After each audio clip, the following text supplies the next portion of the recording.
Did you hear about the petrodollar? No. What is the petrodollar? Petro means oil, and dollar means money. So the petrodollar is oil-based money. How can money be oil-based? How long have you got? A long time. Why? Because this is going to take a while. Do you remember when America was founded? Yes. I was there. So you remember that the Constitution required that all money be gold and silver-based. Yes. We did that so that no monopoly could ever be formed around the control of money. So you didn't want there to be a central bank? No. We knew that if wicked banksters ever instituted a central bank, then our people would be enslaved. So we gave that power to the states, providing that only gold and silver were to be coined as money. Well, I'm sorry to inform you, but the wicked banksters won, and the Congress created a central bank in 1913, called the Federal Reserve. Wait a minute, while I roll over in my grave. And not only did they do that, but they outlawed the ownership of gold by the American people in 1933. That is treason. Yes, and even worse, they took away the silver coins in 1964. Okay, now you are making me mad. Yes, and finally, in 1971, they took away the gold backing of the dollar for trade with other nations, when those nations demanded to exchange their gold for dollars. Well, that doesn't surprise me. If the Congress is willing to take away their own people's money by outlawing gold ownership and taking away the silver coins, I wouldn't trust them with my money either. Exactly. So after 1971, American leaders had a problem. They had to trade with other nations, but they were running out of gold. So that's when they decided to create an empire, based on the petrodollar. Empire. We never intended for our nation to become an empire. No, we didn't. We just wanted to be free, and to peacefully trade with other nations, but instead they built an empire. But what about it makes you call it an empire? Well, how many nations are there in the world today? According to Wikipedia, there are 193 internationally recognized sovereign states. Correct. And America has military bases in 63 of those, and personnel in 156 of them. Then you are correct.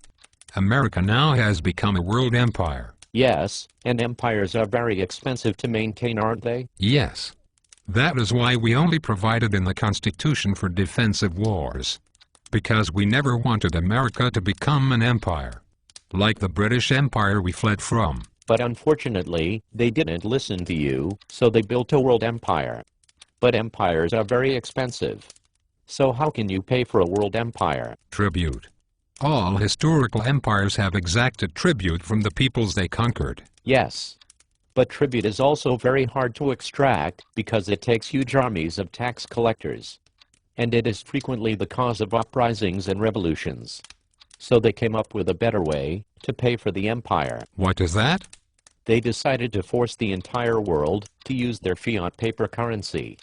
And since they controlled the currency, they could just print more of it when they needed to, and exact more tribute by a process of currency debasement. But if other nations see that the currency they are being forced to use is being debased, won't they just use a different currency? Yes. But what if there is an important commodity that they must have to operate their economies? And that commodity can only be purchased with the American dollar? What commodity is that? Oil, and all oil-based products. These can only be bought with American paper dollars. But how did they force all the nations to only use dollars to buy oil? Well, the first thing they did was form OPEC, which is a consortium of all the major oil-producing nations. And they made them all agree to only sell their oil in dollars. Why would they agree to that? Because other than having oil, most of these nations were just big piles of sand. So those nations thought that they could become filthy rich by agreeing to this agreement. I see. And they also agreed to let America put military bases there to protect all of the oil wells. So what you are telling me is that America is able to force all other nations to use their dollar to buy oil, because they control the oil with treaties and military bases? Yes. And they are able to exact tribute to pay for that empire by forcing all other nations to use their worthless paper currency if they want to buy any oil?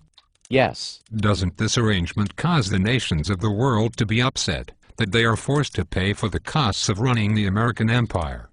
Yes, it is, but no nation really wants to be made an example of by being the first to abandon this system. Ask Saddam Hussein. But what if all the nations of the world decide at once to abandon the petrodollar system? That is what you are hearing rumblings of today.